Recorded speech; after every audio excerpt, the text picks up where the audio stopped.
kažemo molim.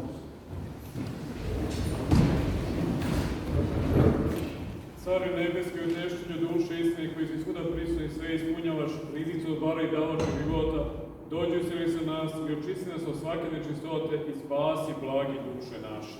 Amin.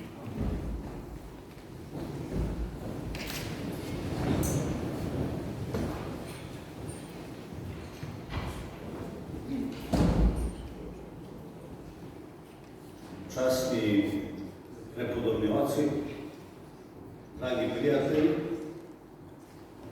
ne znam kako da izrazim radost, a da to ne bude patetično. Možda da ipak to isijavanje radosti ostavimo svakome pojedinačno koji će govoriti večeras na večeri koju smo upravo nazvali Večer Svetog Oca Justina. Ali ipak moram da se sjetim jednog događaja od pre 2 godine. Smatram ga vrlo važnim i dalekosežnim. Ne samo što je inicijalno potekao iz Niša, nego što na neki način znači mali, ali vrlo važan povratak oca Justina na Beogradski univerzitet. Ovo naše večerašnje druženje nije povratak oca Justina na univerzitet u Nišu, jer on nikada odavde nije ni proteran, ali svakako u simboličkom smislu i ovo večer znači za nas mnogo. Taj događaj od pre 2 godine je u stvari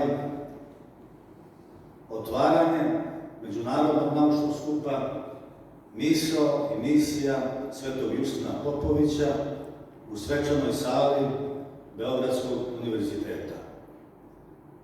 Skup su organizovali Institut za filozofiju i društvenu teoriju, Pravoslavni bogoslovski fakultet Univerziteta u Beogradu i Centar za vizantijsko-slovenske studije Univerziteta u Nišu, koji je organizator ove naše večeri ovde.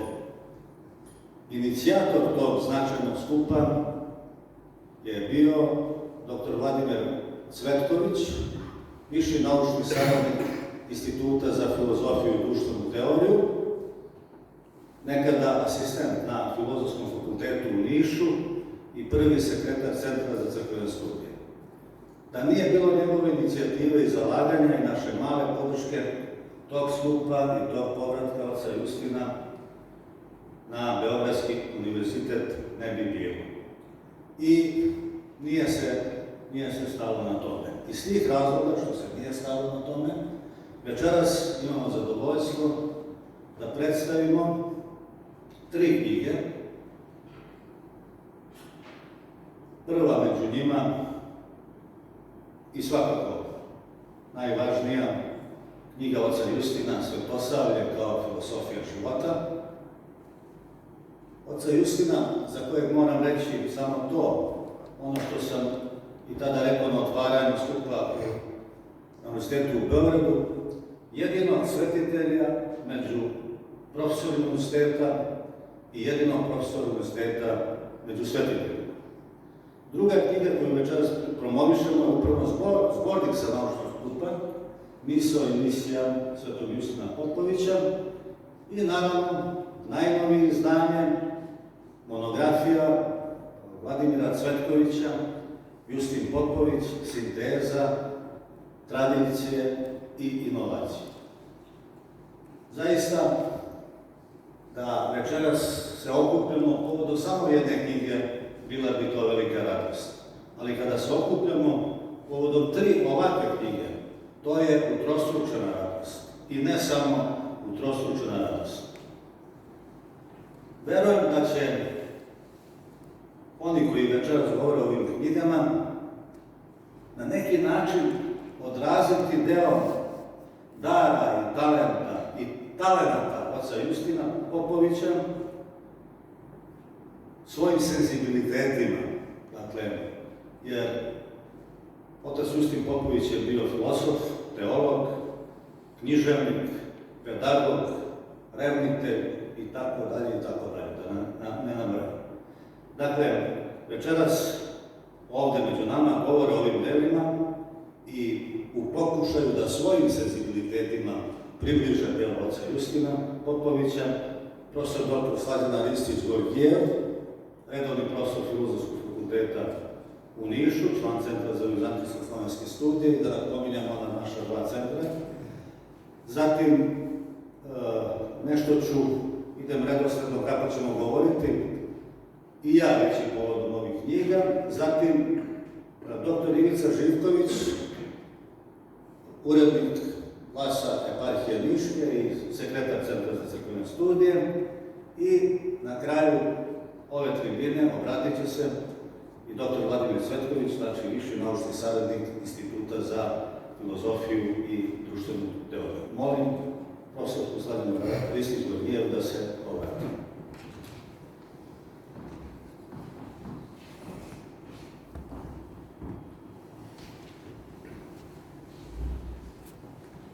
Časni oci, dragi prijatelji, koleginici i kolege, velika je čast i odgovornost govoriti o jednoj ovakvoj ličnosti i o jednoj ovakvoj knjizi, koja je ponovo objavljena uz blagoslov manastira Ćelije u izdanju Centra za vizantijsko-slovenske studije i Centra za crkvene studije u Nišu, a koja je prvi put objavljena polovinom prošlog veka, i ako pogledate ovu knjigu Svetosavlje kao filozofija života koja je ovde pred vama, vidjet ćete da je predgovor za tu knjigu napisao vladika Nikolaj Velimirović 1953. godine. Nova knjiga, bez obzira što je, možemo reći, delimično pokriva našu savremenost, aktuelna, i verujemo da njena aktuelnost neće prestati sve dok ne bude čoveka. A zašto je to tako? Pa upravo još na prvim stranicama ove knjige Justin Ćelijski Popović Pranjanski kaže i da je fascinacija svetom nešto što svakog navodi na propitivanje o postojanju. Upravo nas on postavlja pred ovim prvim pitanjem, pred pitanjem samog postojanja i smisla. Takođe, suočava nas sa onim što bih mogli reći čovekovom situacijom u svetu i činjenicom da čovek nije savršeno biće i da je stalno na raskrsnici, na nekakvom raspuću između onoga što jest, onoga što nije, između istine i neistine, između bića i nebića. Čas zagledan u bezdan, čas nadahnut i fasciniran lepotom i postojanjem sveta. Pita se, čak i u trenucima najveće sreće, u čoveku postoji neka čežnja, neka praznina. I pitanje je odakle ta čežnja, odakle ta praznina. Ako svedemo celokupno čovekovo iskustvo, ljudskog roda, može se reći, smatra otac Justin, da je ona u suštini čežnja za večnošću, za besmrtnošću. Čovek je potencijalno biće koje teži ka besmrtnošću. Čovek je biće koje teži ka večnosti. I dok sa jedne strane mi jasno osjećamo u nama tu večnost, tim retkim trenucima koje crkveni oci nazivaju predupus nebeskog sveta, u drugim trenucima i mnogo češće smo zagledani u smrt, u prolaznost. I sasvim aktuelno sa našom savremenom situacijom, vezano za ovu epidemiju, našla sam jedan vrlo zanimljiv citat u ovoj knjizi. Kaže ovako: svi smo mi zaraženi smrću bez izuzetka. Našu planetu stalno pustoši kronična epidemija smrti. Nema medicine koja nas može spasiti ove epidemije, nema karantina gde bi se ljudi mogli očistiti od mikroba smrti. Svaki čovjek se pre ili kasnije suoči sa pitanjem smrti, sa pitanjem prolaznosti i smisla života. Neki ih prosto zato ne bave se njima, jer imamo neku vrstu anestezije od tog pitanja. Neki postanu naučnici, neki postanu pesnici. No u suštini tih pitanja jeste filozofski upit. Justin Ćelijski se i sam suočava sa tim pitanjima i on nam kroz određenu metafizičku setu prenosi sluh čovjekovog postojanja i postavlja nas pred onim stanjem izvorne filozofske upitanosti. On je svoje ime dobio po bogoslovu, filozofu prvih vekova hrišćanstva i Justinu filozofu. I prosto iz svake njegove rečenice, reči iz ove knjige, iz nekih drugih, kao recimo filozofske urmine, osjeća se taj snažan filozofski dar, neophodan. No, ipak se moramo pitati, šta je čovjek? Da li je čovjek biće ka smrti, kao što to recimo kaže Heidegger, savremeni filozof, ili je čovjek ipak i biće ka večnosti? Postaviš li to pitanje, već si filozof. Rešiš li ga raspravski, već si pravi filozof. Tako na to pitanje pokušava da odgovori Justin. A mi možemo da nastavimo u istom duhu, pa da kažemo, rešiš li ga justinovski, već si pravi filozof. A kako je to pitanje rešio Justin, kako ga je rešio nekadašnji Blagoje, a kako Rastko? Justin, tadašnji Blagoje, se zamonašio i postao Justin, a Rastko je postao Sava. To ne znači da je monašenje jedini odgovor i napuštanje sveta, već da je suština tog rešenja i odgovora u napuštanju svega onoga što nas udaljava od našeg božanskog lika.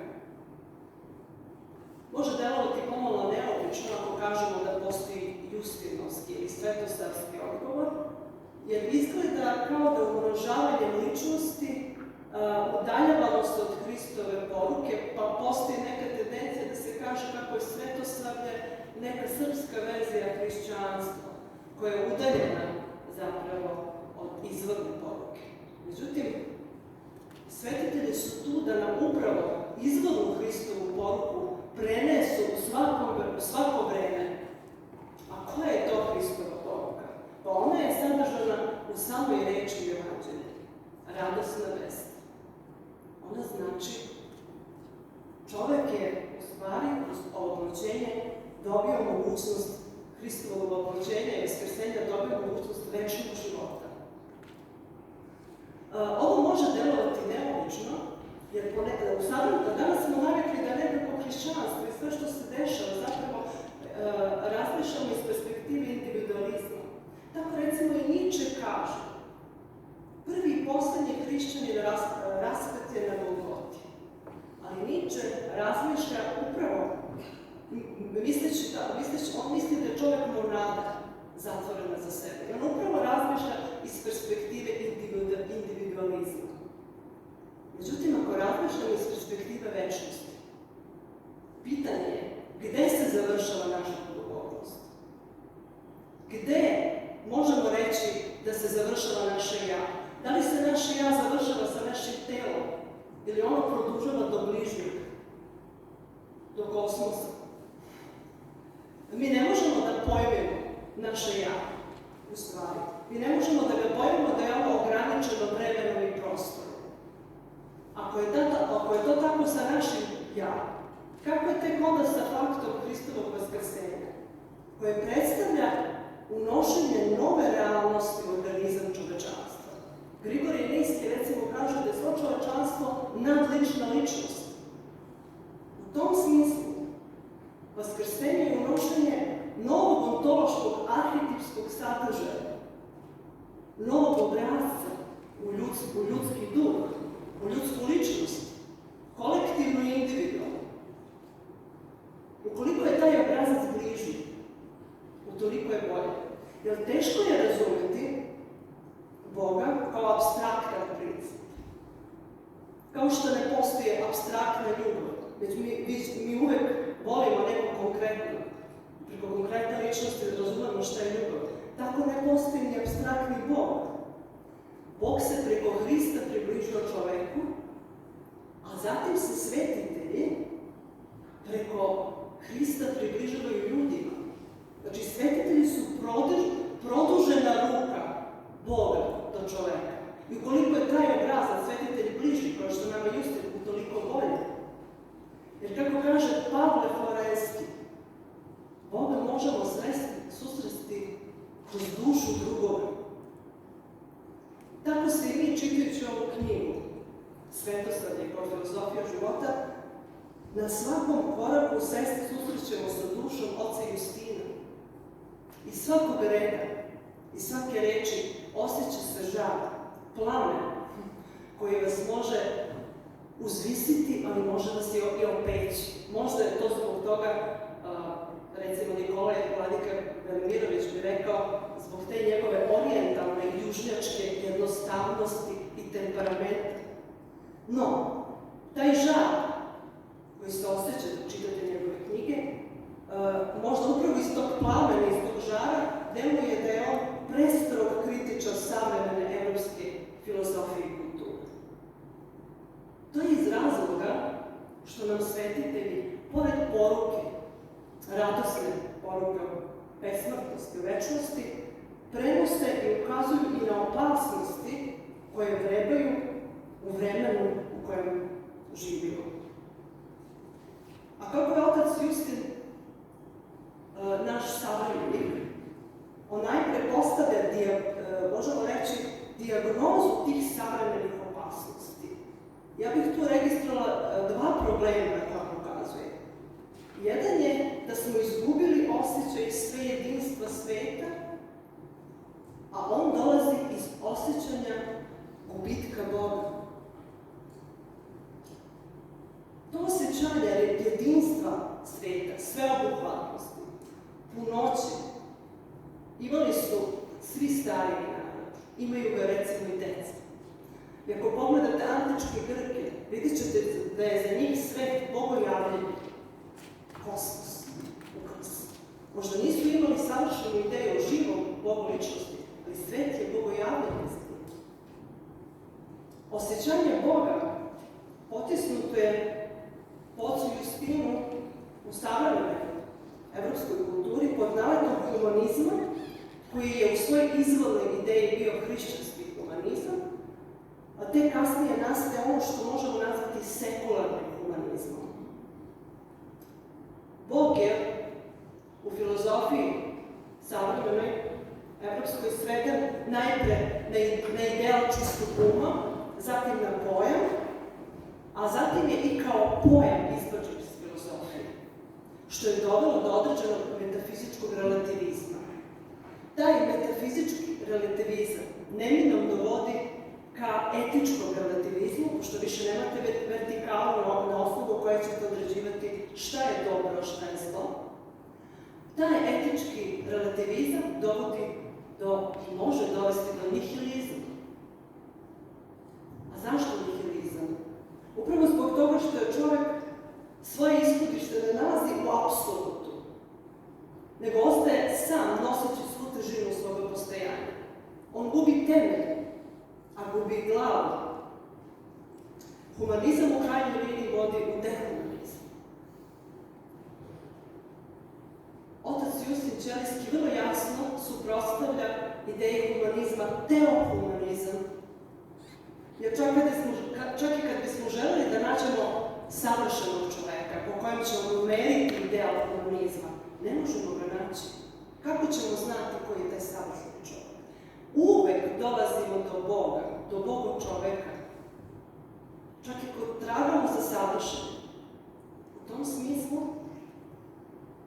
čak i kada za nekog kažemo da je pravi čovek, mi podrazumevamo po tim da se u njemu ispoljavaju one nadljudske božanske vrline, a ne animalne. Čovek je u stvari Bogov čovek. Kada kažemo nekom da je životinja, znamo šta to znači. I samo da napomenem još neke značajne autore savremene koji se bave ovim problemom, koji ukazuju da je to u stvari jedan od razloga mnogih mentalnih oboljenja i psiholoških problema savremenog čoveka. Recimo, Lenny Craig, psiholog, kaže: bol u duši nije pokazatelj nervoze, već je to primarna ontološka bol koja je nastala usled odvojenosti čoveka od Boga, što našu dušu, dok se ne vratimo pod njegovo krilo, ostavlja želju do bola. Jung, recimo, kaže da neuroza nije simptom bolesti kao što je mnogi definišu, nego simptom potrebe za ontološkim zdravljem, pokazatelj da se mi ne mirimo sa onim što imamo u vidljivom svijetu. I na kraju, pitanje je kako umanjiti tu bol, jer je to otprilike i početak ove knjige i cela, možemo reći, poruka koju nam šalje ova knjiga. Pa kaže otac Justin, jedini izlaz je da se misao pričesti iskustvom Boga i postane sve misao, a da se osjećanje ispuni prisustvom Boga i postane sve osjećanje. Naravno, to se ne može učiniti spolja. Ne može se učiniti nikakvom ideologijom, nasilnim nametanjem, već unutrašnjim preobraženjem, ličnim usvajanjem Hrista. Jer svakom novim dubokim zagledavanjem u svojoj duši, koja je saznana po liku Boga, i svakom novom evanđelskom vrlinom, čovek savlađuje pomalo smrti u sebi. Zahvaljujem.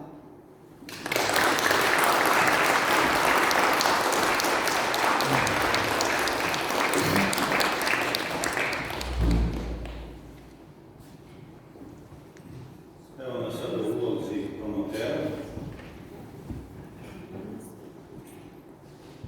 Kako da govorim? Justinovski u pokušaju ili poput književnika i fariseja, što je primarni diskurs danas u javnom govoru. To je naravno dilema, ali ja tu dilemu nemam, ona je samo postavljena u vidu retoričkog pitanja. Jer, bolje rečeno, ne o Justinu, nego povodom Justinu. Pitanje je koliko mi, našom mišlju, umom, srcem, možemo govoriti o ocu Justinu, dakle, povodom Justina, možda se može nešto reći.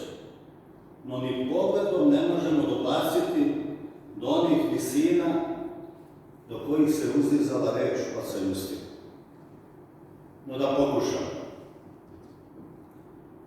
pokušam jednom pričom o dva odlaska.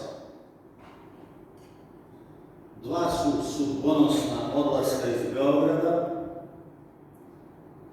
u različitim vremenima, u različita mesta, u unutrašnjosti, koji su obeležili srpsku duhovnost i srpsko pravoslavlje 20. veka. Jedan je odlazak vladike Nikolaja u Ohrid, drugi je odlazak oca Justina u Ćeliju.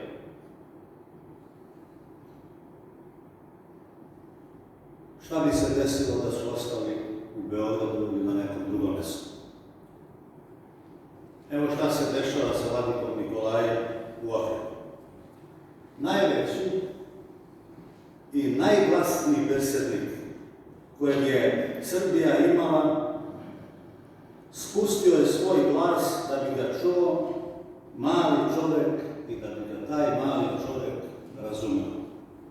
To je bio vladika Nikolaj u Ohridu. Veliki besednik kojeg je Srbija imala, otac Justin, podigao je svoj glas u Ćelijama, otac Justin ga je podigao u ćelijama, da bi ga mogao čuti samo jedan čovjek, Bogočovjek Hristos. Jer je bilo malo ljudi u to vreme kada je govorio otac Justin. Nikolaj je grmeo tišinom. Justin je tihovao grmljavinom. Nikolaj je postao novi srpski Zlatoust, a Justin novi Gromov. U knjizi Vladimira Cvetkovića pročitao sam i iz nje saznao da se otac Justin Popović, čini mi se kao urednik hrišćanskog života, potpisivao i pseudonimom Voaner Merkes, gromovnik. Ja zato nisam znao do pre neki dan, ali sam pre nekoliko godina, mislim da ima i 10 godina, u Vranju, uoči Justinovih blagovesti, imao sreću da besedim pored vladike Ignjatija, profesora Brigovića, profesora Kostića i moja beseda je glasila otac Justin, novi Gromov. Znači, u tome sam prepoznao, u njegovom oglašavanju, u njegovom bogoslovstovanju, da je on srpski Jovan Bogoslov, srpski Jovan Gromov. Otac Justin, posljednje veliko ime otačkog bogoslovlja kod Srba. Posljednje veliko. Posle njega sve je drugačije. Sve ulazi u tokove akademskog bogoslovlja. Bez obzira što je posljednje veliko ime otačkog bogoslovlja kod Srba, otac Justin kod Srba je danas anahron. Anahron. Nepoželjan i nepopularan.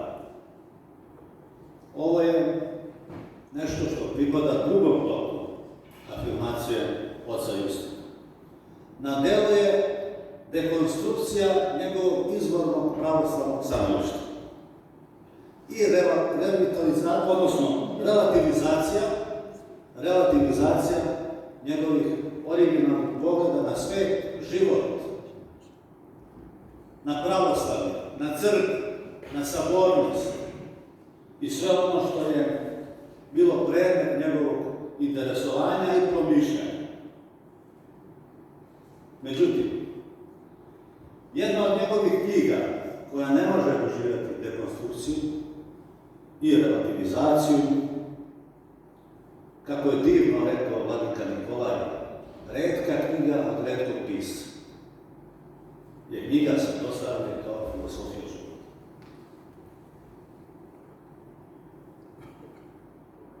Treba reći, ne treba prečutati, bez obzira kako to zvuči.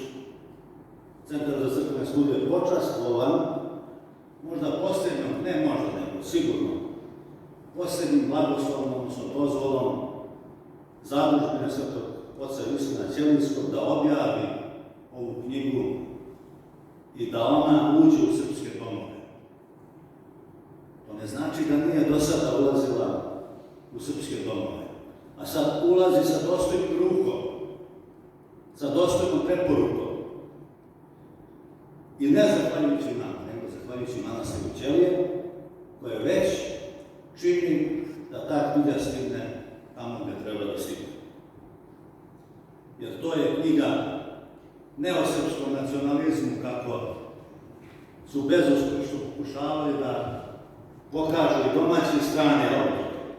To nije knjiga o Svetosavlju koje vekovima pokušava da asimiluje Crnogorce u Crnoj Gori, kako sam pročitao nedavno u Danas od jednog uslovno rečeno uglednog kolumnista. To je knjiga, kako bi možda Marko S. Marković, najveći srpski mislilac u emigraciji, rekao o srpskoj filosofiji stvaranja, a u stvaranju nema ničeg što vodi ka mržnji, zlu ili nečem drugom. A samo Svetosavlje, moju skromnu definiciju, kako ga vidi Justin Popović i kako mi treba da ga vidimo, je srpski sinonim za pravo verje.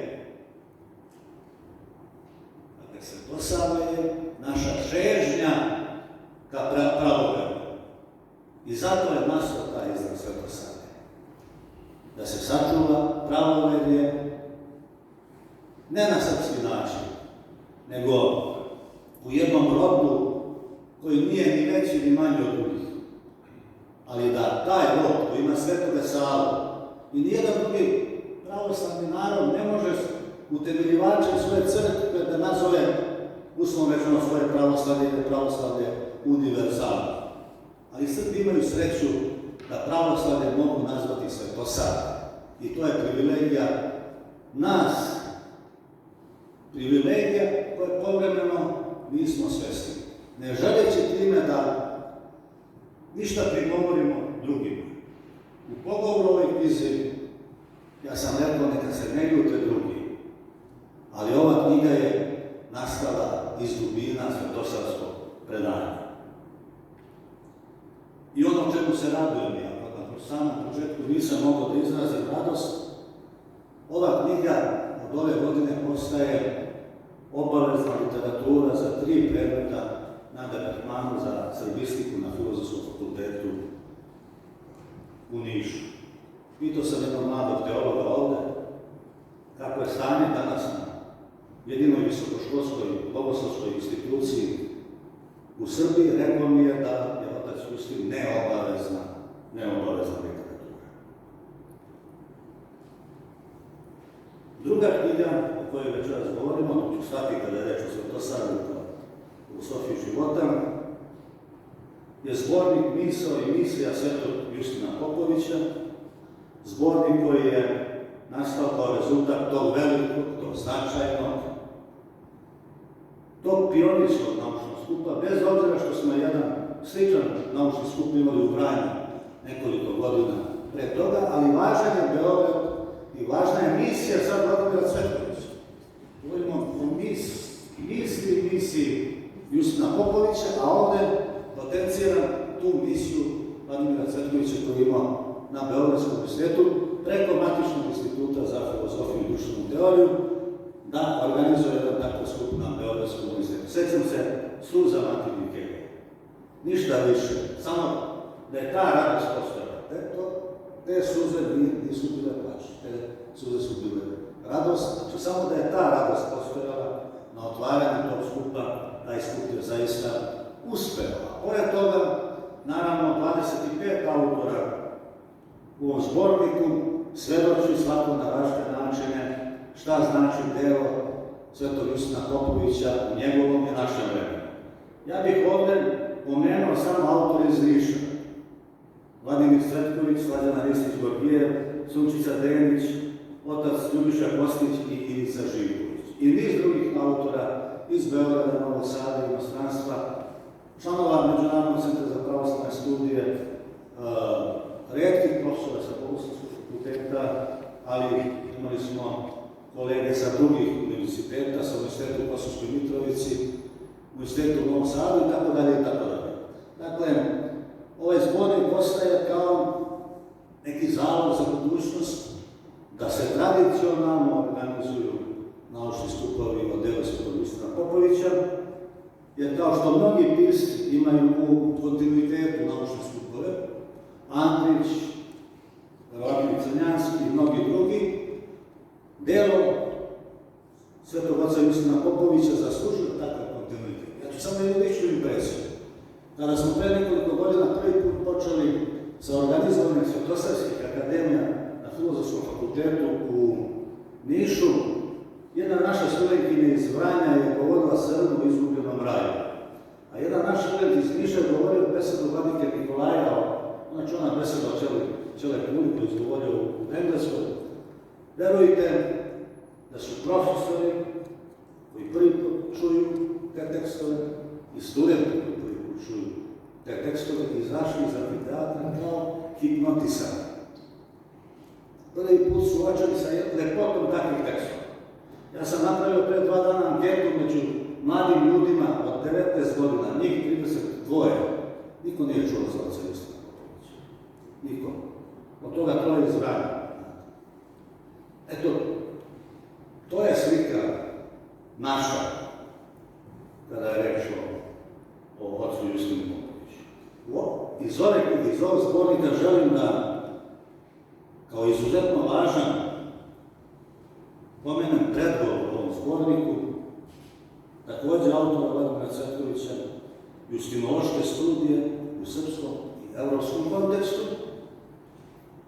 I taj predgovor je po mom dubokom uverenju neka vrsta anticipacije za najsveobuhvatniju i najcelovitiju knjigu o Svetom Jusinu Popoviću do sada, a to je upravo knjiga čiji je autor Vladimir Cvetković, a koji je objavio, zamislite opet, Institut za filozofiju i društvenu teoriju, to je do jučer bilo nezamislivo. I takvu knjigu mi nismo imali do sada. Imali smo lepe zbornike koje rade vladika Atanasija, imali smo dva separatna pristupa Justinovom delu profesora Bogdana Lubardića, ali celovitu, sveobuhvatnu knjigu kao ovu nismo imali do sada. I za mene poseban doprinos u ovoj knjizi je ono što ja nisam mogao dokučiti zbog nepoznavanja kako situaciju u svetu, tako i engleskog jezika, a to je dakle da se Vladimir Cvetković posebno bavio recepcijom oca Justina u zapadnoevropskoj misli. Odlično je što se bavio tim. Odlično je što je ukazao na neke dobre rezultate tih studija i što je bez uvijanja ukazao na vrlo manipulativne rezultate tih studija koje su nastale na zapadu, ali kad imamo takvu poziciju da se zapadni naučnici bave pravoslavnim autom, oni uvijek imaju hendikep. To je veliki hendikep. Ja neću sad govoriti koja je to vrsta hendikepa, podsjetit ću samo na mišljenje Svetozara Radovičića povodom jedne drugog polja interesovanja, to je istorija umetnosti. Svetozar Radovičić je jedan od najboljih, ne jedan, po mom dubokom uverenju, najbolji istoričar umetnosti kojeg je Srbija imala, akademik, sin čuvenog istoričara, također akademika Nikola Radovičića. I on je, govoreći o tumačenju vizantijske umetnosti i srpske umetnosti srednjega veka, tumačenju freske i ikone, na jednom mjestu zapisao, mislim da se tekst zove zapis uz jedan citat iz Sopoćana, zapisao otprilike sljedeće, parafrazirajući. Srednjovekovnu umetnost stvarali ljudi posebne osjećajnosti i mogu je tumačiti samo ljudi posebne osjećajnosti, posebno izraza, apostrofirajući tu posebnu osjećajnost sintagmom ruska duša, ali ne ruska duša u geografskom smislu, nego i srpska duša može biti ruska, i makedonska, i bugarska, i ruska duša može biti ruska, i dodaje čak i učeni polaristi, a to je valjda najučeniji sloj zapadnih naučnika, nisu mogli shvatiti tu umetnost, lutali su u objašnjenju te umetnosti upravo iz tih razloga. Zato što su je stvarali ljudi posebne osjećajnosti i mogu je tumačiti isti takvi tumačiti, sa posebnom osjećajnošću. Zato, verovatno, negdje će neko morati da napišu u metodologiji nauka da je duša bitan fenomen metodologije nauke književnosti, metodologije filosofije, metodologije bogoslovlja i svih drugih metodologija. Koliko je važna ta duša, pa najbolje govore Nikola Tesla i Mihajlo Pupin. Da nisu imali takav metodološki pristup i da nisu imali tu posebnu osjećajnost, ne bi stigli do onih visina do kojih su stigli. I negdje sam pri samom kraju. Otac Justin je, čini mi se, u knjizi Svetosavlje kao filosofija života rekao da ne treba spasitelja sveta prilagođavati duhu vremena, nego duh vremena prilagoditi Gospodu Isusu Hristu. Na sličan način se može reći da ne treba oca Justina prilagođavati duhu vremena, već duh vremena prilagoditi ocu Justina da tumačimo njegovo delo. Negdje na nekoj margini sam napisao da je ćutanje govor smirenja. Ja večeras nisam mogao da ćutim, no kada se već odlučimo da govorimo, da ne ćutimo, treba to da učinimo ne sebe radi, već radi onih koji su i glasnom rečju bili smireni i postigli smirenje. Takav je bio otac Justin, Ćelijski i Vratski.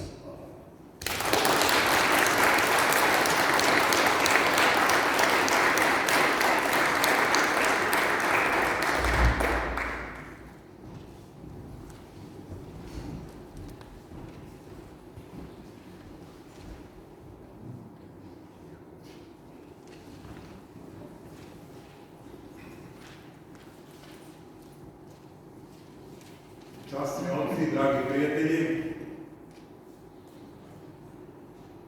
večeras govorimo o knjizi Vladimira Cvetkovića Justin Popović, Sinteza tradicije i inovacije. Institut za filozofiju i društvenu teoriju osnovan je pod ovim imenom početkom 90. godina prošlog veka, ali je potekao iz institucije koja se zvala Centar za filozofiju i društvene istraživanja i bila sastavni deo Instituta društvenih nauka u socijalističkoj Jugoslaviji, u kojoj je integrisala tradiciju nekadašnjeg praksisa i Korčulanske letnje škole, a koju su pokrenuli profesori disidenti, jedno vreme smenjeni sa svojim pozicijama na fakultetu, zbog ideoloških razmirica sa tadašnjim režimom, po pitanju, ako mogu da kažem, čistijeg marksizma. Zašto ovo pominjem? Otac Justin je bez sumnje bio veoma informisan i zainteresovan čovjek. On je sigurno znao za ovu struju mišljenja i za ta ideološka kretanja u njegovom narodu, kojima je morao biti teško razočaran. Sada je najverovatnije u istoj ovoj ustanovi doživeo zadovoljstvo rehabilitovanja. I možda nikada Univerzitet u Beogradu nije bio tako veliki. Veliki u svom pokajanju. Kao kada je tog 10. maja 2019. godine u rektoratu univerziteta na inicijativu Vladimira Cvetkovića svečanim govorom rektora otvoren naučni skup o misli i misiji nekada odatle proteranog i doživotno u izgnanstvu državnog Svetog Justina Popovića, profesora Beogradskog univerziteta. I kao sada, kada je u izdavački program Instituta za filozofiju i društvenu teoriju uvrštena prva sveobuhvatna studija o njemu, kakva do danas nije preričena ni na njemu matičnom pravoslavnom bogoslovskom fakultetu, a koju je napisao Vladimir Cvetković. Veliku stvar uradio je Vladimir Cvetković za oca Justina, za Beogradski univerzitet i za sve nas koji govorimo srpski. I blaženi oni koji mir grade, jer će se sinovi Božji nazvati. Knjiga koja je pred nama sastoji se iz 6 velikih poglavlja, pored kojih je opremljena i predgovorom, odnosno prologom, epilogom, bibliografijom na čak 32 strane i pojmovnim katalogom. Sve zajedno na nešto manje od 500 strana, već po samom svom obimu i impresivno radu. Naslovi ovih velikih pogleda su sledeći: Život i delo Justina Popovića, Justin kao evanđelski bogoslov, Na tragu velikog učitelja Nikolaja Velimirovića, Justin kao bogoslov sinteze, Justin kao ekumenski bogoslov i recepcija Justina Popovića u novijoj srpskoj i inostranoj akademskoj javnosti. Svako od ovih pogleda ima i poseban zaključak autora, što govori da ova knjiga nije pisana u kontinuitetu od početka do kraja, već da ona predstavlja zbornik mnogih posebnih pregnuća Vladimira Cvetkovića tokom njegovog dugogodišnjeg interesovanja za delo Justina Popovića. Neka od ovih poglavlja oslanjaju se na rezultate izložene u radovima naručenim od inostranih i domaćih priređivača za zbornike poput Oksfordskog priručnika pravoslavne teologije, patrističkog učenja o Svetom pismu ili istorije srpske filozofije. A naš autor predstavljaju rezultate i na mnogim naučnim konferencijama u Princetonu, Mainzu, Eiterfeldu, Erfurtu, Göttingenu, Marburgu, Hanoveru, Tbilisiju, Velikom Trnu, Sofiji i Beogradu. Počeo od 2011. godine, pa negde, ako se ne varam, do 2019. U prologu ove knjige Vladimir Cvetković koristi manire onih sredina u kojima je istraživao, izlagao i objavljivao, za nas u mnogome nove, ali prosvećujuće, pedantno i minuciozno iznoseći izjave zahvalnosti osobama koje su, kako kaže, svesno i nesvesno uticale na njegovo istraživanje dela Justina Popovića, naveo je 32 imena. Zahvaljuje se takođe svojoj matičnoj instituciji, Institutu za filozofiju i društvenu teoriju, Univerzitetu u Beogradu, i tamošnjim kolegama, koje su ga, kako kaže, podržavale u njegovom nastojanju da se Justinova misao dodatno prouči. A izuzetnu zahvalnost iskazuje ponovo Institutu za filozofiju i društvenu teoriju, sada za izdavanje ove monografije. Nakon toga on navodi i posebne izjave zahvalnosti i recenzentima ovog izdanja, kao i onima koji su čitali i komentarisali ranije verzije ove knjige, koje takođe navodi po imenu.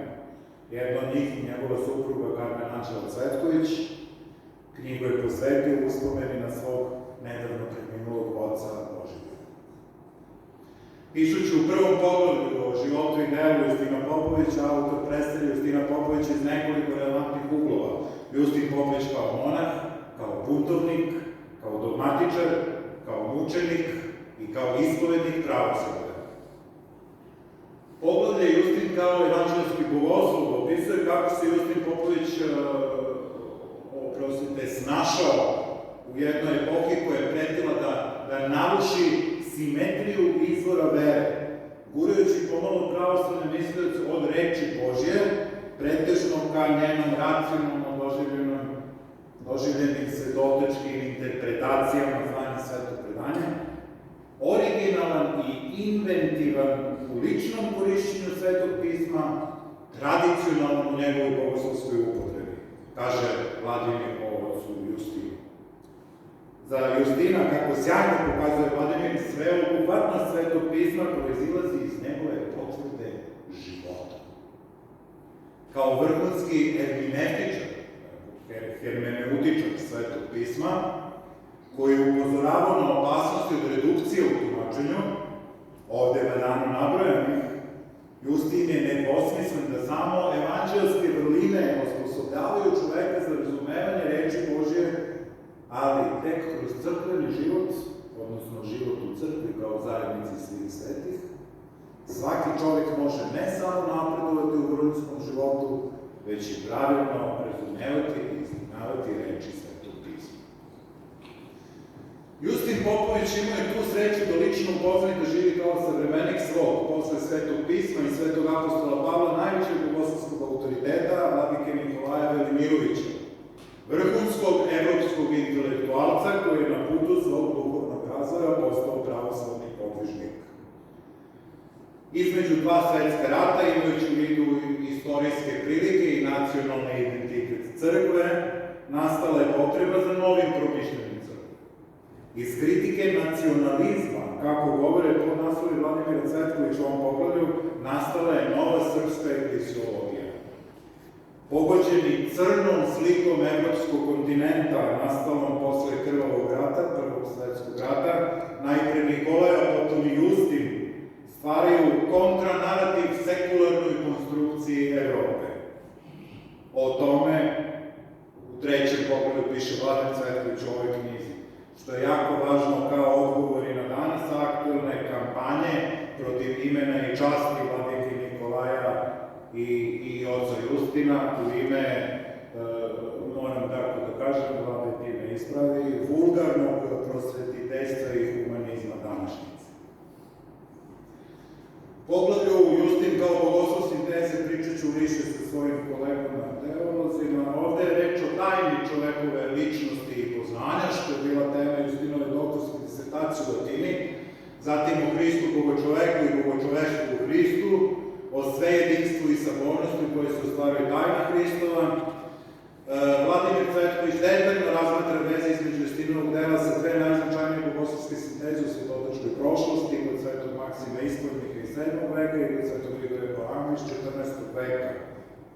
Tek ću da čitam.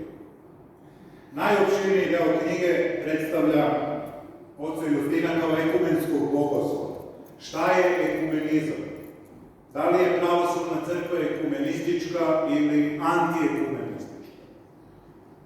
Prema nekoj mojoj skromnoj definiciji, pravoslavna crkva je izgleda iz nekih razloga, iz nekih dobrih razloga, zajednica ekumenista, antijekumenista, kao i onih koji su to pitanje ne upuštaju ili su prema njemu ravnodušni. Kada je 90. godina prošlog veka u Srbiji narastao talas antijekumenizma, njegovi zagovornici koristili su Justinovo delo pravoslavne crkve ekumenizam kako bi opravdali svoje stavove. Nekoliko godina kasnije učenici oca Justina, njegovi takozvani naslednici, objavili su drugo njegovo delo na istu temu, koji su dali naslov Zapisi o ekumenizmu, u kojem je bilo i drugačijih, uravnoteženijih stavova po pitanju antijekumenizma i ekumenizma. Moj osjećaj govori da se uz pomoć tog Justinovog dela najbliže dospelo do odgovora na pitanje šta ekumenizam zapravo jeste, odnosno šta bi on trebalo ili šta bi moglo da bude, a da je namera prerađivača bila da se postojeće jedinstvo crkve čuva i da se ne dozvoli da ime oca Justina bude iskorišćeno u kampanjama koje to jedinstvo razrušavaju. Vladimir Cvetković na punih 130 strana, što pokriva otprilike trećinu ove knjige, iznosi i raspravlja o građi koja može potvrditi ove moje pretpostavke u jedinstvu. I dozvolite nekoliko reči o završnom poglavlju, o recepciji oca Justina u novijoj srpskoj inostrane akademskoj javnosti. Reč recepcija znači primanje, a ovde se radi o tome na koji način ljudi naših generacija čitaju i shvataju Justinovo delo, na koji način je ono danas zaista primljeno, koje su mesta iz tog velikog opusa danas najviše prepoznata i izdvojena i kojim putevima se te teme dalje razvijaju. Vladimir Cvetković je, ne u ovom pogledu, već na početku knjige napisao da postoji slaganje među naučnicima da je Justin Popović jedan od najvećih pravoslavnih teologa 20. veka. Iako je još uvek predmet rasprave šta je to što njegovu teologiju čini velikom.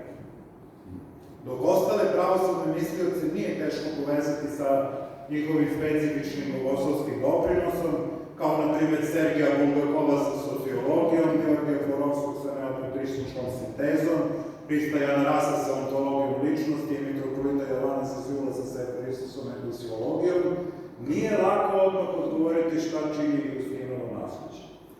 Ovim poslednjim poglavljem knjige Vladimir Cvetković pristupa jednom metateorijskom razjašnjavanju Justinovog dela, postavljajući koordinate svima nama koji smo više ili manje za to delo zainteresovani. Drugim rečima, ovo razmatranje nam omogućava da budemo svesni i smotreniji u tim svojim interesovanjima, da procenimo gde se nalazi ono pitanje koje nas lično dotiče, nešto što je nas lično iz ovog velikog opusa dotaklo ili pogodilo, koje su druga pitanja i koliko to naše pitanje u poređenju s drugima ima težinu. Vladimir u ovom pogledu razmatra recepciju Justina u domaćoj javnosti posle njegove smrti, najpre od strane njegovih duhovnih učenika, čuvara nasleđa takozvanih Justinovaca, kroz prizmu antikomunizma, antiekumenizma i antizapadnjaštva, a zatim i kritičku fazu i valorizaciju nastalu krajem prve decenije našeg veka, kada se Justinovom delu prišlo i iz dogmatske, liturgijsko-bogoslužbene, patrološke, filozofske, ekumenske, biblističke, kulturološke, prosvetne, kao i perspektive same recepcije njegovih dela. Naravno, autor ne propušta da razmotri i to kako Justina izučavaju međunarodna akademska javnost i posebno u novijoj nemačkoj nauci. Vraćajući se za kraj na sebe i na nas, moram reći da sam pripremajući ovo izlaganje zamolio Vladu da mi, ako se ukaže potreba, odgovori na neka pitanja, a on je, zahvalivši se u svom prepoznatljivom maniru, hvala ti na javljanju, odgovorio da stoji na raspolaganju, ali da bi više volao kada bih malo kritički pristupio ovom nekom doprinosu i postavio neku neugodnu pitanje. Ne znam odakle mu ideja da posle prvog čitanja mi ovde uopšte možemo da odmerimo takav jedan dugogodišnji trud i da još odmah pokrenemo plodne rasprave. Ali ono što mogu da odmerim već na osnovu prvog čitanja jeste da se pred nama nalazi najznačajnija teološka knjiga napisana od jednog viškog autora u našim generacijama, možda i mnogo ranije. Druga najznačajnija bila bi opet knjiga Vladimira Cvetkovića Bog i vreme, koja je Centar za crkvene studije u Saizdavaštvo eparhije u Niškom objavio pre 8 godina. Ja ne laskam Vladi, poznajemo se blizu 40 godina. Uputit ću mu kompliment kakav obično dajem svojim prijateljima. Dragi Vlade, manje sam očekivao od tebe. Tako da čovjek na kraju uopšte ne zna ni da li je to kompliment ili nije, jer ni posle toliko godina poznanstva ja od njega zaista nisam očekivao nešto ovako veliko. Ako treba nešto da pitam, ja ću da ga zamolim da pokuša da uporedi njihovo interesovanje za ovo pitanje koje je doživeo na mnogim konferencijama na inostranstvu kada je izlagao ove teme, sa nivom koji vidi na sličnim sabranjima u Srbiji, u Beogradu, pa evo sada i u Nišu, gde i mi o tome po nešto uz njegovu pomoć govorimo, šta on sve zapaže praveći to povećenje. Hvala vam na pažnji.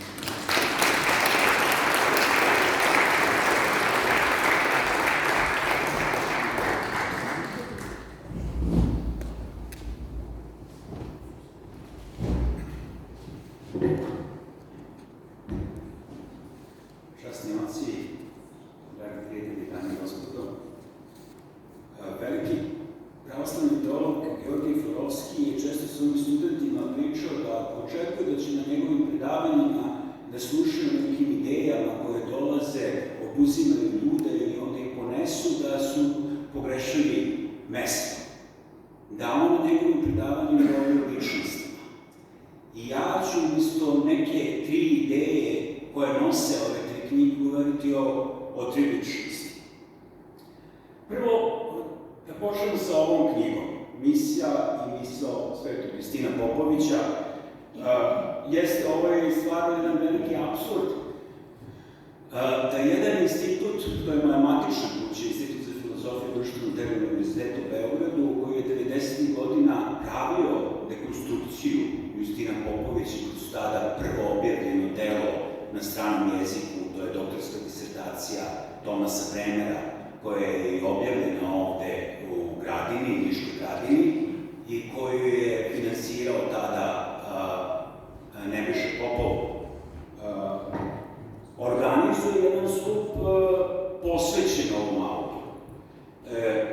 Mi smo pre toga pokušavali sa Dragišem da vidimo kakve su mogućnosti, jer je kao izgledalo kao da kad odu ta generacija njegovih učenika da će interesovanje za Justina prosto da nestane.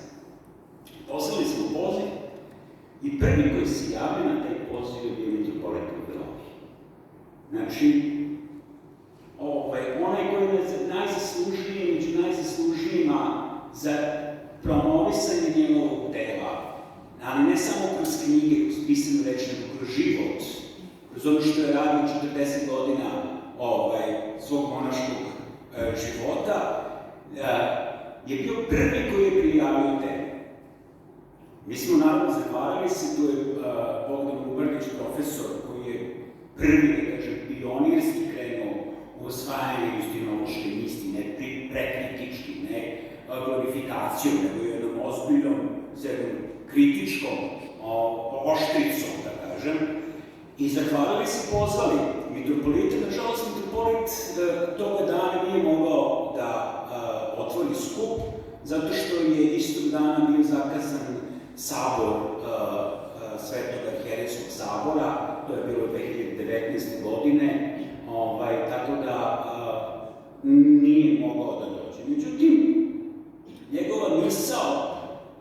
je, da kažem, se na neki način provukla kroz ovo. Provukla se kroz teme, zapravo, koje smo ovde obradili, samo da kažem koje su to teme. Prve dve teme koje su se nekako nametnule, te sporne teme, pitanje ekumenizma Justinovom i pitanje njegovog odnosa prema zapadu. To su nekako teme koje su drugi nama nametnuli, na koje mi moramo da odgovaramo, su zapravo zauzela prva dva poglavlja ove knjige. I mogu reći da, za razliku od nekih koji su ovde branili sa ovih prostora Justina i njegov ekumenizam i antikumenizam, danas ispada da oni koji nisu pravoslavni su najveći poštovaci Justinovog ekumenizma i antikumenizma, tako uzmu sve to uzim. Pomenut ću prvo Tomasa Bremera, koji je bio na tom skupu jedan od glavnih predavača i koji je govorio o katoličkoj recepciji i vidi se da je kod njega došlo do određene promene. Pomenut ću još dvojicu, interesantno da je jedan protestant, Zdenko Širka sa Univerzitetu u Pragu i Neven Vukić sa Univerzitetu u Lajderu, su zapravo obojica pisali u Justinu i obojica, jedan katolik, jedan protestant, imaju vrlo pozitivan odnos. Zapravo, to je pokazalo širinu jednog svetitelja, koji je bio jedan i u svoje vreme i danas jedna moralna gromada čija reč je mnogo značajna. Knjiga je onda povezala još i druga poglavlja, da kažemo, Dragiša je pomenuo autor iz Niša, ja ću da pomenem autor iz inostranstva. Znači, Tomas Bremer, Zdenko Širka, Nemanja Škrlić koji radio svoj doktorat na univerzitetu odnosno na institutu Svetog Sergija u Parizu, Svilen Tutekov, zatim Đorđe Petrović koji radio svoj doktorat u Justinu u Rimu, Dionise Skliris, to je izuzetan mladi čovek, njegovi roditelji, porodica Sklirisa, Marina i Dionise Skliris su proveli godinu dana u Ćelijama pored oca Justina. I interesantno je bilo kada je Marina, Dionisina majka, ostala trudna, u jednom trenutku se pribojavala da će doći do pobačaja i pozvala je oca Justina, to je bilo krajem marta meseca 1979. godine, da ga pita i on je uteši rekao, nemoj da brineš, sve će biti u redu, rodit ćeš sina živog i zdravog. Justin se upokojio 7. aprila, a Dionisi se rodio sredinom avgusta iste godine. I on danas piše jedan od najboljih radova o ocu Justinu. Zatim onda idemo dalje, Stephen Hadley, koji je pravoslavni Amerikanac, sveštenik u Francuskoj, i Dimitrij Bušnin, sveštenik u Ukrajini, i mladi sveštenik Filip Callington koji je u Americi.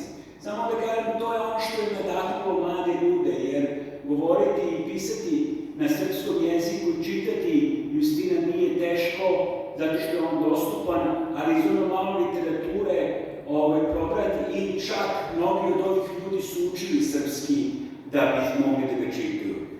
I to je njegov veliki značaj.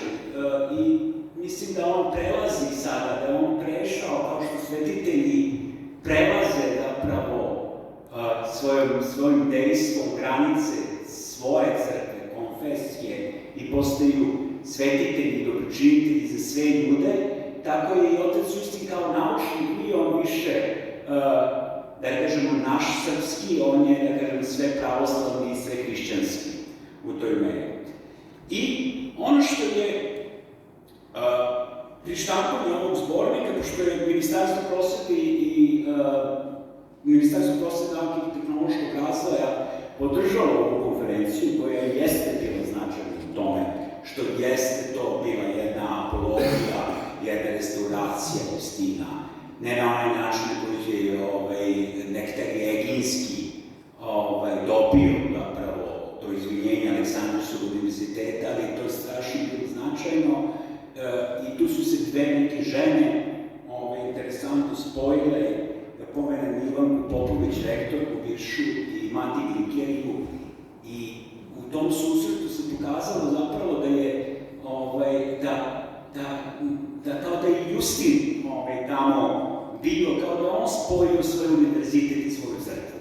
A isto su žene, to je ta ista priča, kad Justin u Beogradu bio u bolnici Svetog Save, znači posle zatočenja, niko nije htio da nikad nijedan manastir nije imao smelosti, da su došle dve monahinje, igumanija Sara Đuketić i još jedna sestra iz Čeri, i one su njima nudile. Tako da kažem, žene nekako promovišu Justina. I na kraju, otišli smo kod, odmah posle tog skupa, 11. ujutru smo profesor Lubrdić i ja imali sastanak sa metropolitom Amfilohijem i metropolit je rekao, ja ću da pokrijem troškove štampanja ovog zbornika i na srpskom i na engleskom jeziku. Mi smo se dogovorili da on napiše jedan predgovor u tom delu, da to bude više kao izveštaj koji podnosi ne nama, nego ocu Justinu. Ako se sećate tog potresnog govora koji on održao na toj sahrani oca Justina, gde on govori o kandilu vere koji se gasio na njegovom kosu, kandilu vere koji se gasio na njegovoj crnoj, govori o Svetom Savi koji raspegna, da to bude ponovo izveštaj. Međutim, tih godina, odnosno tih meseci, metropolit imao jedan mnogo veći zadatak. Svaki dan je bio sa svojim ljudima na ulicama Crne Gore i mi znamo kako je to, šta se desilo s tim, kako je to velika pobeda bila na kraju. I taj izveštaj nije napisao predgovor, nije to bilo vremena, prosto on će ga reći ocu Justinu tamo gde je otišao i gde se pridružio, ali ovo je njegovo delo štampanja ovog zbornika. Tako da je to prva ličnost o kojoj ću da govorim. Kada govorim o ovoj drugoj knjizi Svetosavlje, kao filozofija života, vrlo čudna knjiga, pisana je, objavljena 1993. godine u Svečaniku, to je biblioteka u Minhenu, koju je Vladika Nikola osnovao, ali je pisana u, da kažemo, nekom razdoblju od preko 20 godina. Znači, od ranih 20-ih pa do, da kažem, posleratnog vremena. I imala je različite zadatke. Svetosavlje, prvo da kažem nešto o Svetosavlje, nama izgleda vrlo mističan i neprepoznatljiv termin, a filozofija života uzimamo kao da nešto znamo o čemu se radi. Međutim, mislim da je stvar obrnuta, da treba pitati šta je ovde filozofija života, a onda odgovoriti na pitanje šta je Svetosavlje. I ta filozofija života, odnosno život se pominje preko 300 puta u njegovom ranom radu o Dostojevskom. Život. Postoji u to vreme Bersonov vitalizam, taj život. Postoje određeni antiracionalistički sistemi u filozofiji koji zasićeni Hegelom propovedaju umesto tih strogih, spekulativnih modela, jedan živi model, jedan dinamizam životni, i to govori da Justin prati svoje tokove zapravo filozofije sve vremena. Međutim, on pronalazi život tamo gde je od uvek tražio sve svoje inspiracije, to je u svetotačkoj misli. I nalazi taj filozofi post-bios od Grigorije misli. Šta je to? To je zapravo filozofija života koja se ogleda u asketskoj praksi. Da je to ispunjenje zapravo života. Asketizam je jedan način na koji se. I nije samo to, nego postoji ovaj život koji Dionisije Areopagit pominje kao jedan Boži, ne bios, nego zoli. To je večnost koju Bog daje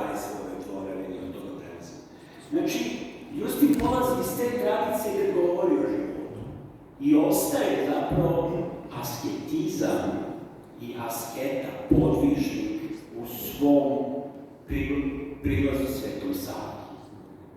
I zato se on 30. i 20. godina sa tog aspekta napada episkopat. I kaže, episkopat srpski je ogrezao u nacionalizmu. Zamenili su jednu svetu apostolsku i sabornu crkvu nacionalnim crkvama. Nije to bila kritika samo srpske crkve, to je prvenstveno bila kritika Vaseljenske patrijaršije.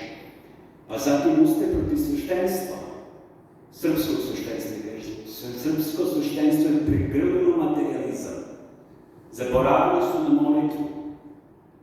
I oni jedini svoj način i jedini svoj povratak mogu da nađu u svetosavskom, hilandarskom preumljenju. A onda, kako se druge opasnosti javljaju, onda već 30. godina kada se ovo i osnovno taj Svetosavlje, časopis studenata Beogradskog univerziteta, on napravo ustaje sa Svetim Savom protiv komunista i kaže, kakvi ste vi revolucionari? Šta hoćete da promenite sistem? Pa Sveti Sava je najveći revolucionar u Srba, zato što je on ustao protiv smrti.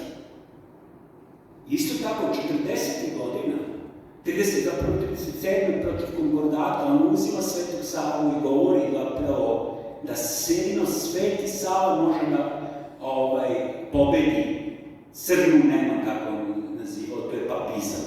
Nije bila to kritika katolika, to je bila kritika tog, da kažem, totalitarnog sistema koji je važio u rimokatoličkoj crkvi. I oni Nikolaj su govorili da katolicizam je mnogo stariji od papizma i da on može da pobedi to. A onda 41. piše protiv Ljotića, napada one koji su počeli da prate Ljotić, naročito iz crkvenih redova. 44. u selu ustaje sa svojim Svetosavljem i kaže Draža Mihajlović da to on, kako on misli da pravi državu, to ne može, jer on zaboravlja Svetog Savu, on uzima sekularizam.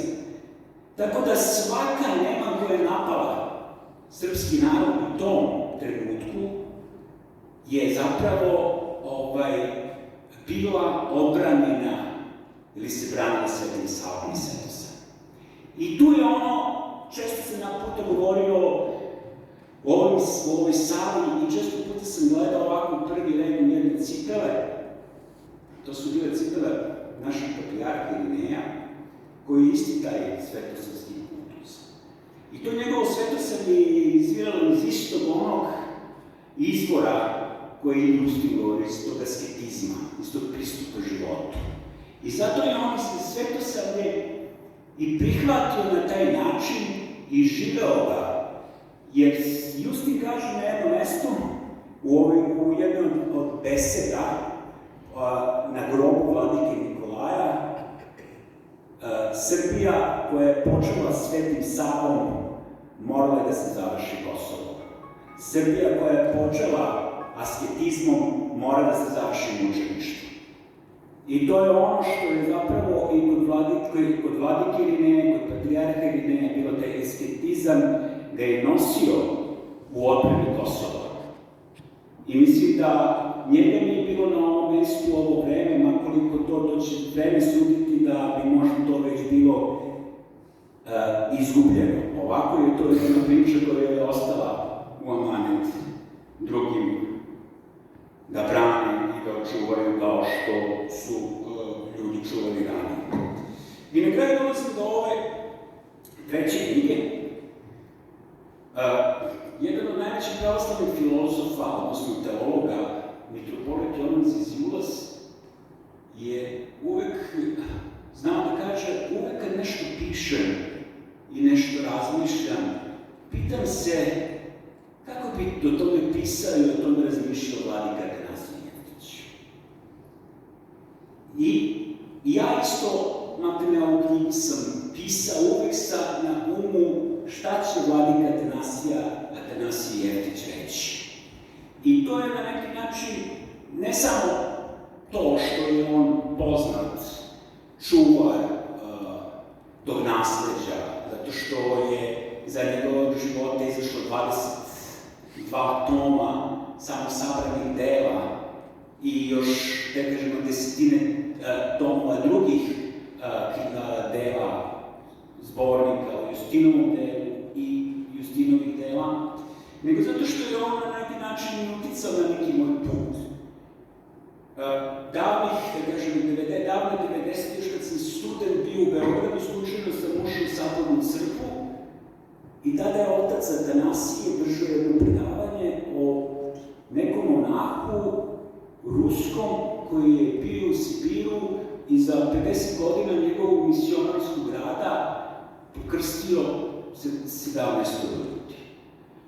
A bilo isto vreme je bilo na tim prostorima puno katoličkih monaha koji su se hvalili ogromnim brojem poprašanja. Na kraju kad se pogleda šta danas imamo, izgleda tih 17 ljudi dalo plode. I to je bilo za mene apsurdno. I toliko apsurdno da me zainteresovalo da posvetim svoj život izučavanju svetih otaca kasnije. Slični događaj se desio 2009. godine u Parizu sa vladikom Atanasijem, gde je par nas studenta vodio i pričao nam je o Justinu. Tako da je i to bilo jedno nadahnuće da počnem da se bavim njegovim delom. I na kraju to je 10 godina rada, 10, da kažem, ova knjiga isto kao Justinova knjiga, da kažem, različite pristupe Justinovom delu ima, od tog glorifikatorskog, gde vi zapravo ne znate šta je tu, što treba da hvalite, do jednog kritičkog, da kažemo, i oštrog, i što oštri budete prema Justinu, ono sve više ga režite, sve više dobijate od njega. Prosto ne znate, što dublje krenete kroz te kanale, njegove misli, to ćete više stvari otkriti i ne samo u vezi sa njegovom filozofijom, nego sa onim što je zapravo i bio taj njegov integritet. To je jedno podvižništvo koje je bila jedna glavna konstanta u njegovom životu koje mu je davalo. I s toga i treba i razmišljati o njemu kao čoveku koji je na različite načine, u različitim trenucima pisao različita dela, da on nije jednoznačan. Jer dok pogledate dogmatiku, vidite jednog, da kažemo, jednog filigrana teološkog. Vidite kako on to lepo sve dotera, vidite zapravo taj kolorit teoloških boja, ali vidite zapravo kada piše ekumenizam, odnosno pravoslavnu crkvu i ekumenizam, vidite zapravo kako on svodi namerno celu tu paletu na crkve na belo. I to je ono što je mene uvek zaintrigiralo kod, recimo, mitropolita Amfilohije, kod vladike Atanasija, kada pričate sa njima, ovako vidite koliko su to suptilne duše, koliko promišljeno o nekim stvarima govore, a onda kada oni izađu na televiziju, jedan put vidite neku grmljavinu, neku puku, nešto. I to jeste bio obrazac koji je Justin u to vreme radio, jer u svoje vreme kad je pisao zapravo deo pravoslavne crkve i komunizma, on je znao da jedini nosioci pravoslavne u tom trenutku slobodni, da mogu da se doče, je bila pravoslavna dijaspora i grčka crkva. Tako da je delo napisano zapravo da ujedini grčku crkvu protiv te politike koju je patrijarh Atinagora vodio. Ja ću ovdje da završim, hvala vam na pažnju, pa možemo da nastavimo sa tim.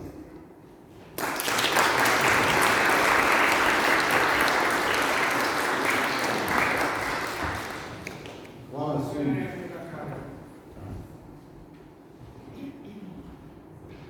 Hvala svim govornicima, bilo je predviđeno da naš četvoro govorimo sat vremena. Nisam merio, ali naš četvoro je pojelo vaših pola sata, ali nezavisno od toga pružit ćemo priliku ako neko želi da nešto kaže, da pita, da ovo izvolite. Ajde, izvolite. Ja sam to bi rekao čovjek antiproton.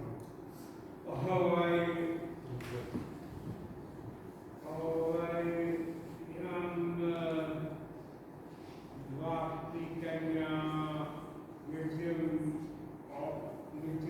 ovo jutro je toliko dubok, kako ste ga opisali, da ova pitanja koja ja postavljam nisu ništa u odnosu na ono što ste vi rekli. Pa kad bi bio konkretan, onda bi bio siroman.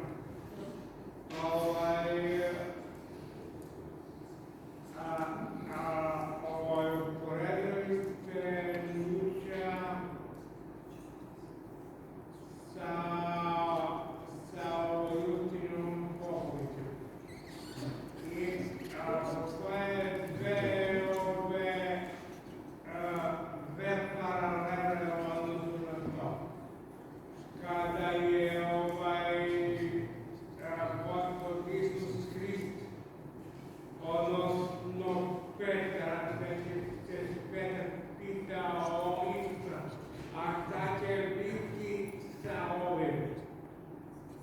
Odnosno svetim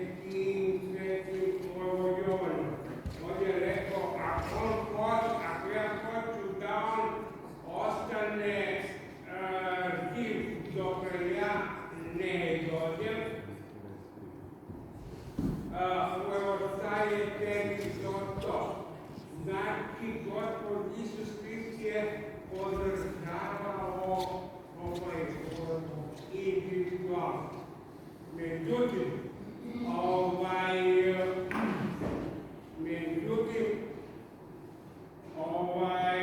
apostoli su jednodušno bili na molitvi dok on nije došao Duh Sveti.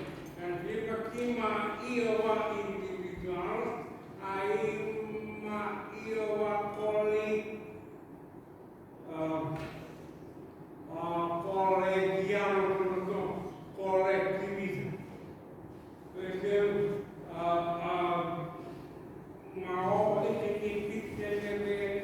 Upravo sam to htio da kažem. Vi ste lepo komentarisali i mislim da nema pitanja. Mi smo strpljivi, mi smo vas slušali. Da, izvolite. Mnogi kritikuju Hegela kao da je neki kruti čovek i ima krutu filozofiju. Ali kada se čita Hegel, vidi se sva njegova dubina, jer on se bio doumio između teologije i filozofije i zato je filozofija. A da nije Gospod Isus Hrist je izvor čoveka i Boga, a to je upravo dijaletika. Dobro, hvala vam. Mislim, nema potrebe da odgovaramo ovo je jedan komentar i ovo je samo zapažanje. Moje zapažanje da smo se mi uželili razgovora i lepo je što ste se javili i komentarisali. Da li ima neko pitanje, možda još ili komentar? Može i komentar. Izvolite. Pa upravo mislim da smo se ispunili onom radošću o kojoj sam govorio na početku i da ovde da, imao je Ivica Živković pitanja. Ja sam htio da kažem da on postavlja pitanja vladi, a ima neko drugi, da. Izvolite, da, izvolite. Ja damo prednost drugima, a mi ćemo poslati. Izvolite.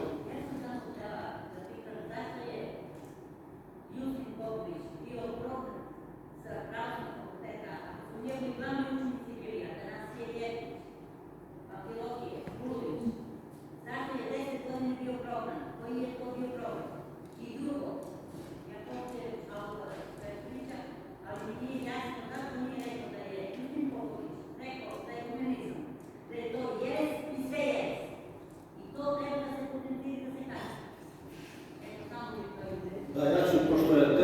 pitanje upućeno Vladi Cvetkoviću.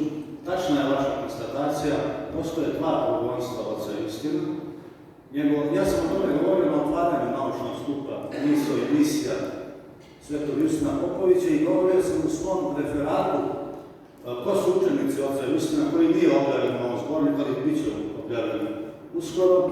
Dakle, mislim da je teže ovo drugo progonstvo koje je zadesilo oca Justina Popovića nego ono prvo komunističko, ali pošto su ovaj drugi deo pitanja je upućen Vladi Cvetkovića, evo Vlada će odgovoriti na to pitanje. Na drugo pitanje, zašto nije rečeno da je ekumenizam sve jeres? Zašto nisi rekao kada se govorio o ocu Justinu Popoviću? Zašto si uslovno rečeno preskočio tu konstataciju? Da li me čujete, ne? Možda je bolje ovo stalo, ne čujem. Pazite, što se tiče te konstatacije, ona je izrečena u vreme kada je Justin pisao knjigu o ekumenizmu. To je bilo krajem 60-ih i početkom 70-ih godine kada je došlo do jedne promene u... Ništa smo. A ne.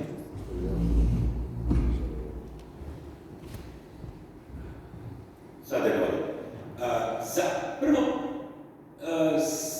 kada razmatramo to delo koje je nastalo, treba imati na umu da nije ono nastalo na Justinovu inicijativu. On nije želeo da piše to delo i dugo je odbijao da piše. Još hilandarski iguman Nikanor je nekoliko puta molio. Delo je, mislim, napisano, čak sam ubeđen, na molbe njegovih učenika, pre svega Amfilohija Radovića, koji je tada bio u Atini kao student i trebalo je da pogodi grčku javnost, da reaguje na ono što se dešavalo u tom trenutku u ekumenskom pokretu.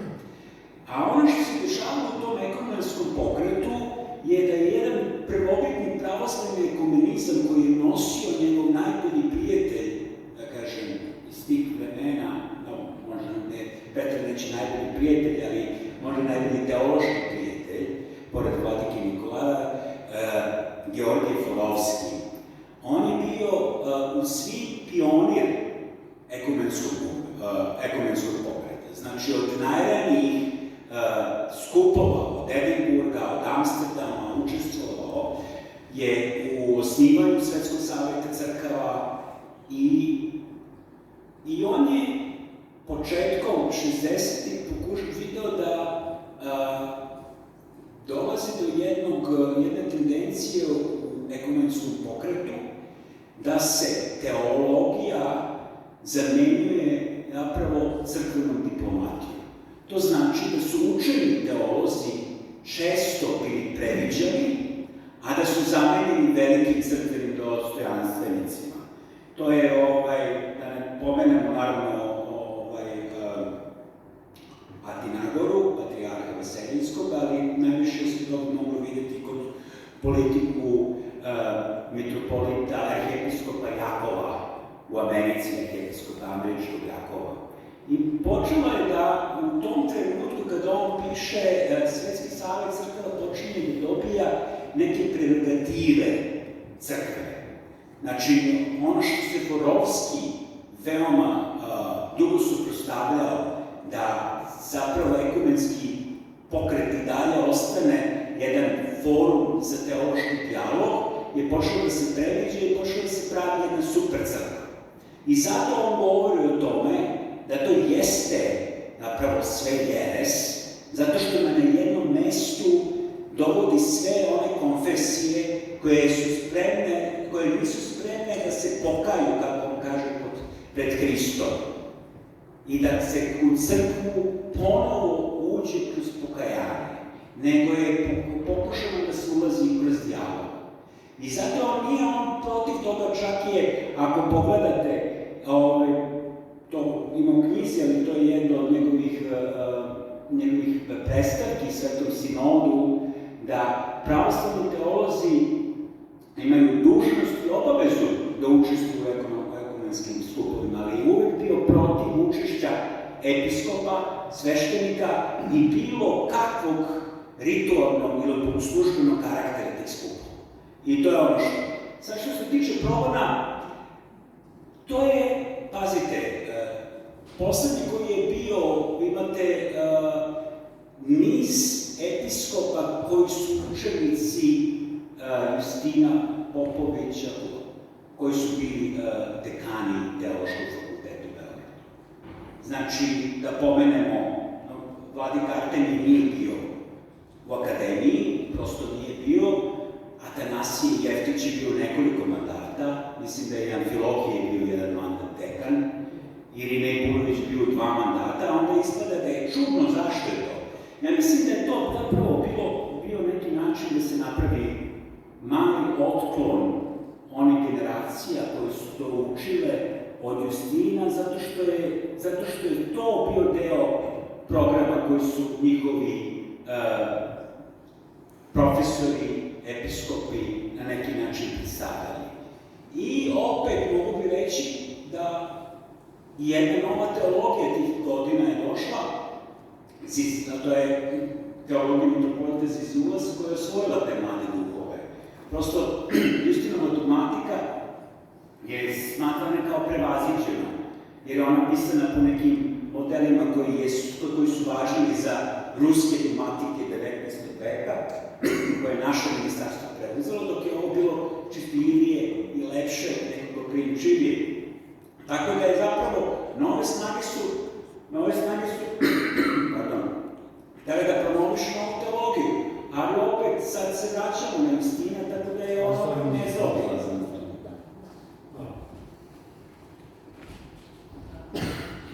Divna poslednja rečenica Vladina, sada se vraćamo na Justinu i to je najvažnije.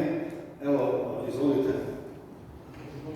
Svima, posebno pozdrav predavačima, naročito profesorki Kristiću Gdjevu Imam, profesor Gdjeviću, i stavora bivših studenta filozofije fakulteta u Nišu.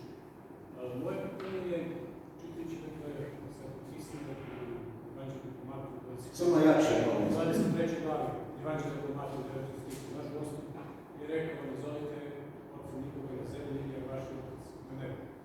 Moje pitanje je, imamo u obzir da je to rekao da je niko drugi već sam Bog, Gospod Isus Hristos. Zašto recimo postoji praksa da ljude nazivamo ocem, uprkos činjenici da je naš spasitelj rekao kako nije tako nešto, imajući na vidu da je ono što je također rekao Sverin Kierkegaard, ako recimo spasenje naše blaženstvo zasnovano na Svetom Hristu, dakle svaki rod od beskonačne važnosti. Zašto postoji ta praksa u pravoslavnoj crkvi da bude nazvan ocem? Hvala.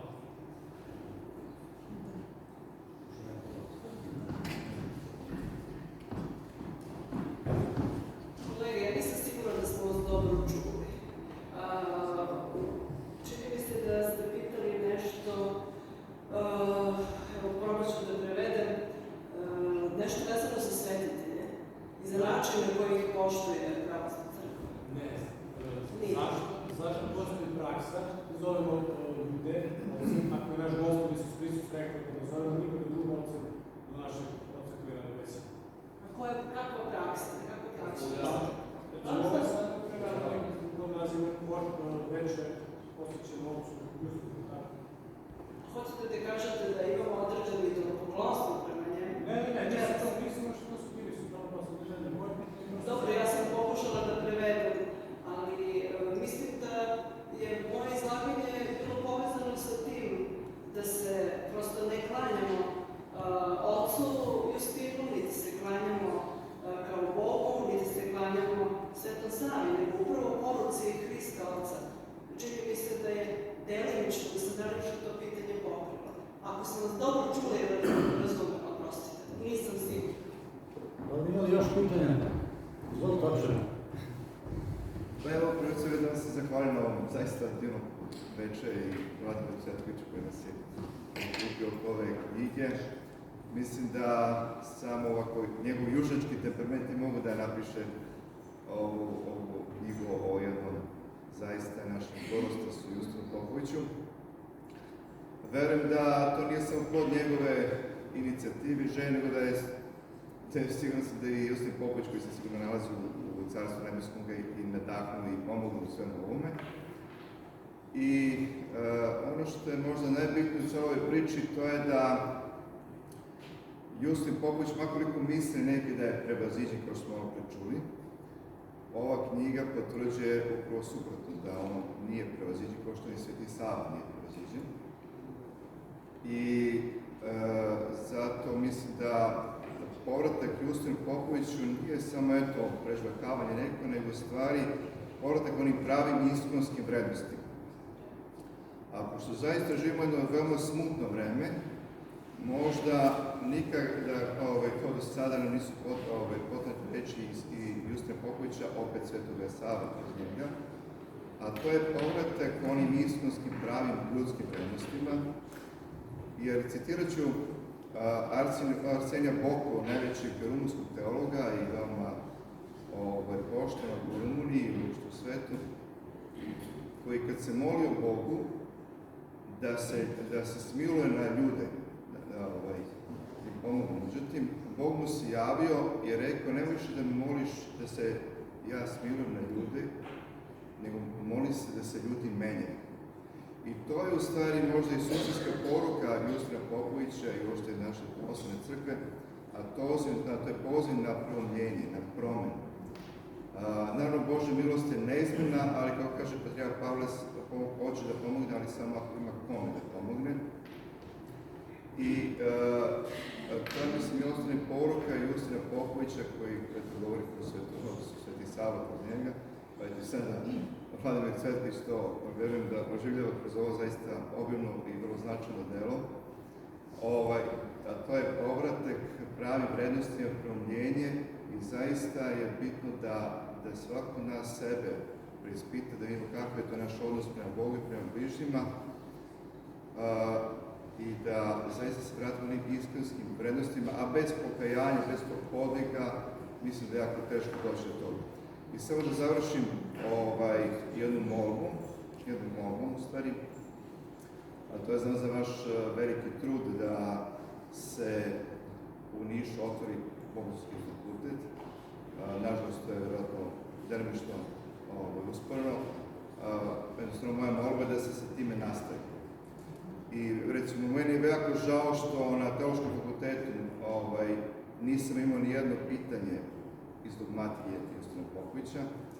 Volio bih da baš u Nišu se nastavi sa otvaranjem Bogoslovskog fakulteta, da će dogmatika Justina Popovića biti itekako aktuelna, jer suština nije samo, naravno, ta dogmatika novih datuma je vrlo lepo upakovana i vrlo primemčiva i zanimljiva, ali bojim se da ona nije dala nekih velikih plodova, naprotiv, svedoci smo jednog velikog raskola koji se stvara unutar pravoslavne crkve, a najbitnije je, kao kaže John Maynard, da pravoslavni budu jedinstveni i da tako jedinstveni oni nastupaju u tom ekonomskom savezu crkve. Jer ipak pravoslavlje nosi tu istinu. Makoliko to gordo zvučilo, to je činjenica, najbolji primjer za to je Sveti Ogan koji se hvali samo pravoslavnom patrijarhu, ali očuvanje pravoslavne istine jeste i moguće samo kroz to jedinstvo. I eto, grad Niš u kome je rođen car Konstantin, koji je zaista na jedan čudosan način učinio da tok istorije krene novim tokom, verujem da će on dati u budućnosti neki novi doprinos da se vratimo onim pravim božanskim istinskim vrednostima, a ova knjiga verujem da je dobar posticaj za to. Hvala, Vladimire, za ovo. Nije bilo pitanja. Evo, izvolite. Znači, polako još da čujemo ovo pitanje ili komentar sve, pa moramo zbog prostora i vremena da privodimo diskusiju kraja. Izvolite. Evo kako, meni je ovo zanimljivo da je otac Justin koristio tu neku ascetsku sagledavanje života, monašku praksu, kao osnovu za kritičko promišljanje i o stanju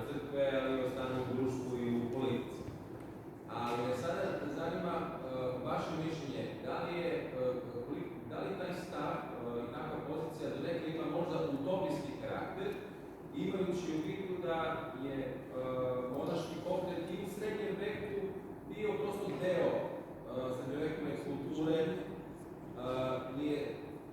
pa čak i opozicija ondašnjem svetu, a sada tek tako čisto, ako imamo i takvu poziciju sada, da li je to malo možda naivno i da li to možda treba i još neki među korak da se napravi? Eto, to je moje pitanje. Ovo je pitanje za Vladu, ali ja ću samo reći jednu rečenicu. Problem je u našem visokom obrazovanju. I oficijalna historiografija često stvara lažne slike o srednjem veku i prilično se osjeća to u vašem pitanju. Vlado, izvolite.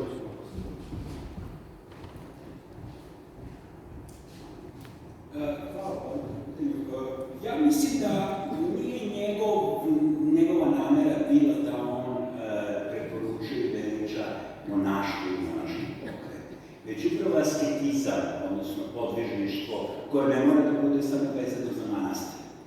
To je ono što je on, jer kad je, interesantno je to dobro primetio Andrew Out u jednoj dobroj studiji, za razliku od, recimo, drugih pisaca, autora, poput Florovskog, poput Meyendorfa, poput, da kažemo, Roskog, on ne ide na te glavne topove grčke misli.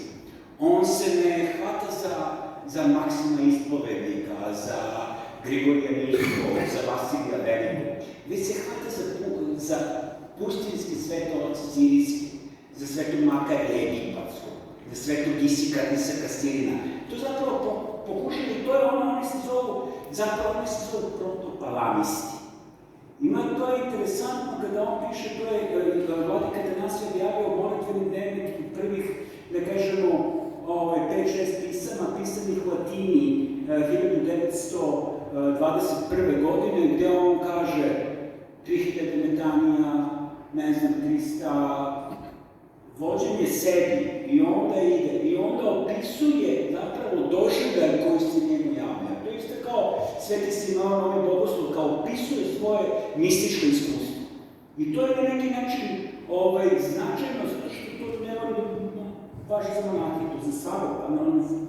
On tu pokušava da leči sveštenstvo i episkopat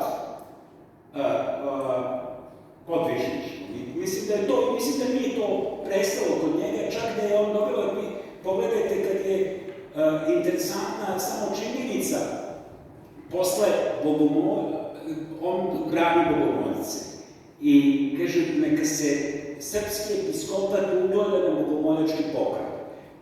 Posle rata najveći broj regrutovanih monahinja je došao iz zapravo bogomoljačkog pokreta. Monahinja iz ruralnih sredina. 80. godina Atanasije i Amfilohije dolaze iz Pariza, odnosno iz Atine u Beograd, drže, odjedanput imate mlade obrazovane muškarce koji hrvu manastir, po Kosovu. Tako da je to nije samo to neka, ono što kažemo, asketizam kao trening, već podvižništvo što uključuje malo životologiju. Hvala. Privodimo kraju, ali da ne zaboravim da se zahvalim ocu Draganu, razumio sam njegov komentar da još uvijek postoje oni kod kojih nije prestala žeć za Bogoslovskim fakultetom u Nišu, ali ja to razumem i kao žeć ne samo za bogoslovlje, nego za mišlju oca Justina. Mislim da je dobar deo istine upravo u tome. Na kraju želim da se zahvalim pre svega promoterima ovih izdanja večeras, a naravno iznad svega vama koji ste sa pažnjom slušali našu skromnu, možda i nedostojnu reč o ocu Justinu, ali ipak izgovorenu iz srca i s ljubavlju i da će Bog da se jednim sličnim i ovakvim povodom ponovno okupimo ovde ili na drugome mestu. Hvala vam još jednom i Bogu hvala za sve.